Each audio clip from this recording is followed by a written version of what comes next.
Hey everyone, welcome back to the channel. Today, I'll show you how to create a Helium 10 account. Let's go. First, go to Helium 10. Click on the Sign Up button at the top right corner. Now, enter your email address, create a password, make sure your password is strong. And then click on Sign Up. Now, the website may ask you few questions. Here you can see the question: which one best describes you, an individual seller, a brand, or an agency.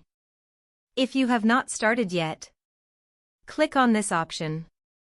And then, click on Next. Now, you can see the different features. If you don't want to purchase anything, go ahead and click on Not Right Now. And that's it.